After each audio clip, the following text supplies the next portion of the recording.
when someone comes to you and says, hey, I have $10,000, I want to give you my money, right? How do you decide whether you're going to take their money or not? Because you have to know whether they're going to be successful or not. So what do you look for in a person? What's that differentiating factor that determines whether one of your students is successful or not? Okay, so it all goes back to the basics and to what those millionaires told me when I was sweeping their houses, right? They told me, do not take responsibility over things you can control. Okay. So if somebody does not show qualities of a successful person, which is not about money, it's just about like, do they do the right thing? Do they understand there's no magic pill? Do they understand what it takes to be successful? If they do not display it when they come to you, it doesn't matter how much money they have, you probably won't be able to help them. They need to have certain qualities to be successful. They need to not have a crazy shiny object syndrome, you know. They need to actually understand that having a successful business takes time, but once you put that time in, that's a life-changing result. So 1 year is nothing if you look at the 8 years you'll live, hopefully, you know. So if you being honest upfront about what you can do for them, meaning you don't tell them, I'll help you make 5K in this month like some other scammers do. You know who I'm talking about. If you just tell them, look, dude, I can help you. I can teach you exactly what I did to get to these results. Whether you get it or not, it's up to you. I will tell you the exact step by step. I will be honest with you in every step of the night. This is not going to be easy. It's going to be the hardest thing you ever did in your life. That being said, if you understand all of that and you want somebody to show you exactly what he did, so you don't have to wonder by yourself what it takes to be successful, okay? Then I invite you to join my program, but only if you understand that. If you don't understand it, then don't waste your time. Dude, that's actually a really good way of looking at it. Yeah, I think her argument was that they did it like intentionally. Like they did it because they know that she's like running for presidency and whatever, which coming from a marketing standpoint, like all the shit all the shit that we deal with, and we see it with not only Google but with Facebook too. Yeah. Facebook will ban your shit for like anything. Yeah. And then she was saying, she's like, oh yeah, to this day, I don't know like why they suspended my account. Like we've asked them and they don't tell me. So she was saying like that's like shady, but when I was listening to this, I'm like, that's like common. Yeah, Google, that's like Facebook that shit happens all the time to our students. They're like, oh, I don't know why I'm suspended. I just got suspended. How much money did she run? Or she didn't say? No, she didn't say. But she was saying that she was trying to get an answer from them, like, oh, why did my account get suspended? And she's like, oh, to this day, I don't know. Dude, it's just the AI, I think. They just suspend random new accounts and then you have to appeal it to get it back. Did she get it back? No, she didn't. She didn't say. You know who it was? Tulsi Gabbard. I have no idea who she is. She's like one of the Democratic like. And she's suing Google. Yeah. Yeah, I don't think she's gonna win that lawsuit. Probably not. I honestly don't think so because unless she can like find a way that where they intentionally did it, which. But how can she find it? Dude, if she fucking wins the lawsuit, then I'm gonna sue Google too. Yeah. What the fuck? Google's yeah, class action lawsuit against Google if she wins. But that's crazy because I heard about that and I was like, what the hell? How does that work? Like the way that they acquire people is by selling them a dream, you know? Don't they sell them the product? Like they do sell them the product. What was that? Amway? Verve, Amway, yeah. Like those are all they're like multi-level marketing pyramid schemes. But at the end of the day, they're selling you a dream. I remember my uncle, he was actually part of Amway, and he had like somebody like over him, which was, you know, like there was like tiers, like this guy's on that guy. And I remember like my uncle would tell me like these stories that he's like, oh yeah, when I was part of that, the guy on top of me, he would like, we were like getting money to like pay for something, and the guy on top of him was always like showing off like, oh, you know, I make all this money from like what I do from Amway, this and that. From Amway or from acquiring new people? He will say from Amway. Well, he said he was making a lot of money, like he was doing well because you know like business was good, and then he was showing that persona to my uncle so that he could get more people under him, and you know, just high morale, like everything's going well. And then I remember one time he told me, he's like, oh yeah, like we had to write like a check for something, and he wrote a check and the check bounced. Yes, and and I think he asked him about it, and the guy was like avoiding his calls, like he wouldn't like respond, like it was like really, really weird. Yeah. And then he's like, oh yeah, like this guy was just painting me a picture that it wasn't what it was. Like, so it was fake. It's all bullshit. Yeah. So it's like, just do your research. Do your research at the end of the day. I think we started talking about pyramid schemes and Ponzi schemes So can you tell us a little bit about how it was when you first got started, and just be 100% honest with us? Yeah, like, definitely. Was she supportive? So in 2016, I think my wife thought I was going through a midlife crisis because When you started this. When I started this, because she was just like, I have no idea what's going on with my husband.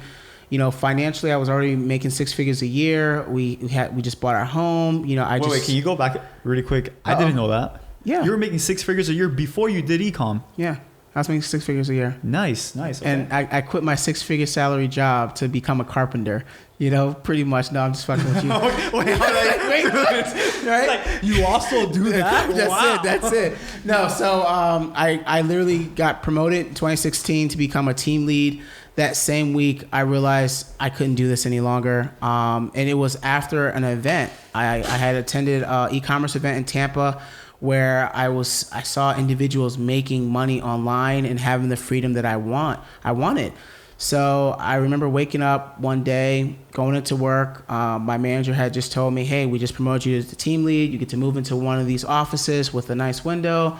Congratulations. And at the end of the day, I told him I quit. The same day that you got the promotion? Yep. How bad did you feel? He felt really bad. He was like, what's wrong? What happened? And honestly, which was even crazy, I didn't have an exit meeting. I literally just left. And wait, but you didn't give them 2 weeks? No. And that's something I would never do. But I was just like, and as a professional as I am, I was just done. Actually, he texted me while I was jumping on a plane to meet my partner at the time, who actually had his own warehouse in Detroit. And he was like, are you coming back in on Monday? And I was like, no, dude, I'm done today. How much money were you making when you made that decision? From e-commerce? Yeah, from e-commerce. Oh, man. So we were spending like $8,000 a weekend, and we were cranking out about $40K. And it was like, and we were taking home anywhere between $12 to $15K after cost of goods a weekend. But why do you say a weekend? So you weren't selling we were throughout the week, but it was like, that's what was the turning point. I remember one weekend after I came back from an event and we got serious, my partner at the time had convinced me to spend $8,000 on ads, on paid advertisement, and we cranked out $32,000. And then when I got my cut, I was like, what am I doing? Right? Holy shit, man. And that was it. Where did you run those ads? On Facebook. Facebook ads. Yeah. So you started on Facebook ads. Yep, started on Facebook. Actually, that same year, we generated $450,000 in sales. And that was from October when I left my job to December. Wow. So 3 months, you generated $450,000. Your first 3 months of doing this. Yes. Dude, let me tell you, I don't want to say that you're lucky because I'm sure you worked hard for it. We definitely were lucky. But you know that a lot of people, they envy that. Like Laz and I, and we lost money for 7 months. No, we were. And what happened was coaching, right? I talk about it all the time about, finding those that are doing it and actually getting around them. Because when I went to said event, I found other people that were actually winning, people that were ready to coach, people that were ready to take us on as students, and I wanted it that bad. I didn't care.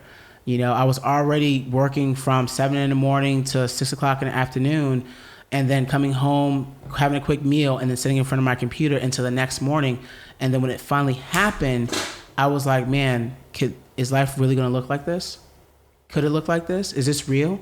Matter of fact, I didn't even deposit the money. He sent me a check and I'm like, this can't be real. And then I was like, let me deposit it. And then I was like, it cleared. It's real. Wow. So, yeah. Today's episode is going to be about front end offers. And it's a question from Chooch 512. So right, Chooch 512, cool. if this is you, we're answering your question today. The question that Chooch asked is, do you use any front end offers like free plus shipping, giveaways, or any other offers? Do you guys do any of that stuff on the front end? So it's a good question to ask, Chooch. We're going to answer that in this one. I'll start off by saying, so for those of you who don't know, a front end offer is whatever you offer initially to your buyer. So if they come in, that first offer that they're getting, that is the front end offer. Comparing it to the back end offer, which is what you would offer them after they've already purchased from you, or would you say retargeting? Yeah, if they haven't purchased from you and you retarget them, it's still a front end offer. If they have purchased from you, anything you offer them from then on out, it is a back end offer. So we're not talking about the back end offer, which is where you email them, text them. We're just talking about front end offers, cold traffic when they first come onto your store. What is it that you offer them, and how do you get them to become a customer? So that's what a front end offer is, and that's what we'll be discussing. And we've done all of them, but we'll go back and forth to see what we like about each. We don't have to make it a pro and con thing, but we'll just say what each of them are and our experience with them, because we've had, like, with the whole free, offering something for free in the front end, sometimes it's not really that good. So front end offers, I mean, it's a huge part of online business and how it is that you want to present your products. So we've actually tested every single way. I think we've tested free plus shipping, we've tested giveaways, we've tested like a free trial, we've tested a direct offer, which is probably what most people do. They just try to advertise whatever they're selling. We've tested like a free something and then giving them like a tripwire. Low ticket, high ticket. So literally we've tested them all. Upselling's part, I think, of a front end offer to increase your revenue. We've tested everything basically. So we can just talk about our experiences with each, and then you guys can decide what you want to do. But each of them definitely have their pros and cons, I think. 100%. This is where I guess that's like one of the main cons, I would say. Just the sheer amount of, I guess, gurus in the space. Like in any space, because we're mainly in e-commerce, but in any space really, there's people that are just lurking on, preying on people that, they don't know any better. They have really nice ads, they have really nice webinars, they have really nice trainings that sometimes they don't even teach anything. They just kind of sell you a pipe dream, and then they sell you this course when in reality they've never even done anything. It's just, they sell you the idea of it. I mean, like, they're just really good marketers, but they're not actually doing what they're selling you. So that's just something you have to be careful with. I think whenever you're doing, your research into investing into a program, you kind of want to make sure, if this, person that you're following has a track record. Do they do what they're teaching? Are they credible? Maybe ask around, see if they have some reviews, if they have past students that have taken the program, past students who've worked with them. That's, I think, is one of the top keys, and definitely a thing that you should look out for when looking into courses, buying a course, something like that. And we know people who they've never done shit in their lives, they've never made money, and they start making money with a course. Like, that's the first way they start. How the fuck can you start making money with a course? That makes no sense to me. Like, well, I'll tell you. Well, what are you teaching? I'll tell you how. What are you teaching? And I think it's pretty simple. And people actually, if you just think about it, break it down, it's actually really simple. What they do is, and what I imagine, like, if I were put in that scenario, how can I sell a course that I've never even tried? I'll just go on Google. I go on Google. I go on YouTube. I look up, whatever I'm trying to sell a course on. I kind of become. I don't even have to become an expert. I can become somebody that just knows more than somebody else. I record some videos explaining it, and guess what? Now I'm an expert to people who know nothing about it, because they just haven't done their research. And if my marketing is better than just a few other people, then I can be selling a course on whatever. Dude, honestly, your marketing doesn't even have to be that good. I know people who they just create a following, not even with marketing, and some people create followings and then they just sell things that they've never done before. I don't know how the fuck that works, because at least for us, we waited until we made money with e-commerce to start selling a course on e-commerce, and we have a few courses. We have the Google course, which we've made money with. We have the Shopify course, which we've made money with Shopify, obviously, and we also run people's Google accounts, which we've made money with Google. So everything that we're teaching, we've done in the past. So I think that we've gone at it the right way. We've never really thought about making a course on something that we don't do. Sometimes the idea has come up because to be honest, there is a lot of money in courses, but we've never actually done it because it just doesn't feel right to teach. How the fuck can you teach something that you've never done before? It's like having a business professor in school that has never owned a business. That's pretty common.